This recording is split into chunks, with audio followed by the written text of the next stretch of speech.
Hello students, आज हम discuss कर रहे हैं हमारे बीकॉम पार्ट थर्ड का ABST paper first auditing and management accounting का सिलेबस।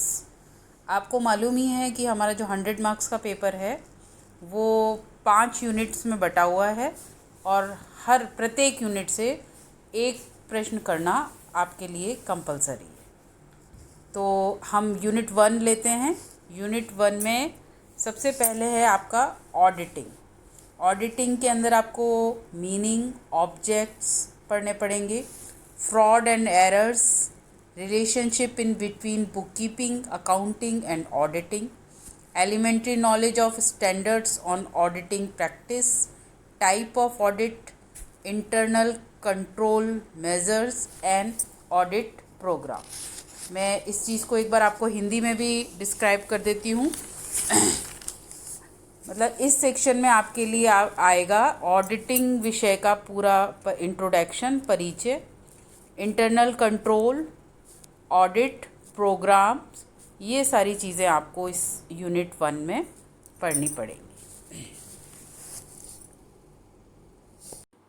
ओके, यूनिट 1 के बाद हम आते हैं नेक्स्ट यूनिट 2 पे। यूनिट 2 में है आपके vouching, verification and valuation of assets and liabilities including practical verification. और दूसरा चैप्टर है इसमें कंपनी ऑडिटर। कंपनी ऑडिटर का appointment, removal and remuneration. Hindi में भी मैं आपको एक बार डिस्क्राइब कर देती हूँ।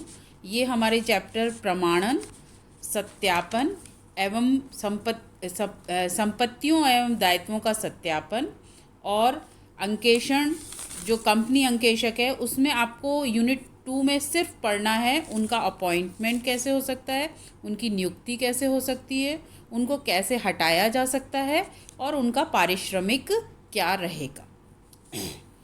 Okay, next unit 3। Okay students, then next हम आते हैं यूनिट 3 पे। यूनिट 3 में आपको पूरा का पूरा कंपनी अकाउंट से रिलेटेड आएगा, जिसमें आपको पढ़ना पड़ेगा कंपनी ऑडिटर। कंपनी ऑडिटर्स के लिए आपको पढ़ना पड़ेगा audit and auditors, brief knowledge of section 139 to 148 of company act 2013, rights, duties and liability of company auditor, company audit, audit report and certificate. ये जो 3 यूनिट हैं ये 60% कोर्स को कंप्लीट करेगी, जो पूरी तरह से रिलेटेड होगा ऑडिटिंग से। हिंदी में भी बता देती हूँ आपको।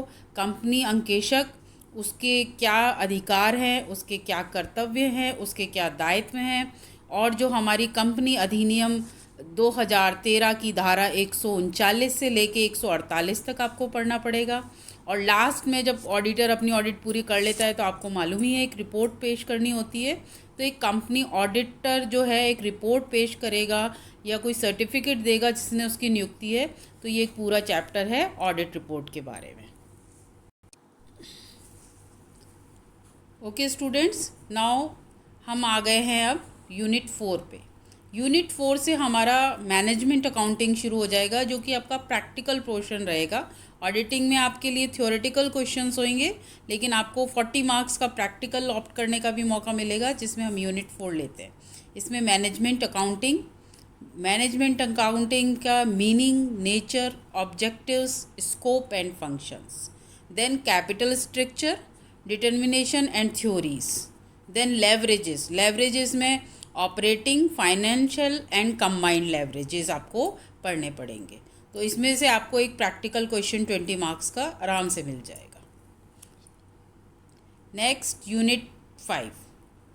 यूनिट 5 जो है ये आपका अंतिम यूनिट है, और इसमें आपको पढ़ना पड़ेगा फाइनेंशियल स्टेटमेंट एनालिसिस, वित्तीय विवरण का विश्लेषण, जिसमें उनका मीनिंग, उनका nature, importance and technique of financial analysis, comparative statements, common size statement and trend analysis.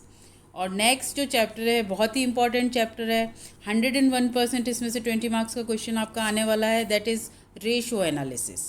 Ratio analysis में आपको सारे रेशोज़ पढ़ने पड़ेंगे, preparation of income statement and balance sheet on the basis of ratio. और last आपका रहेगा cash flow statement जिसको आपको अकाउंटिंग स्टैंडर्ड 3 के अनुसार फॉलो करना पड़ेगा। ये आपका पूरा सिलेबस है जो 100 मार्क्स का है।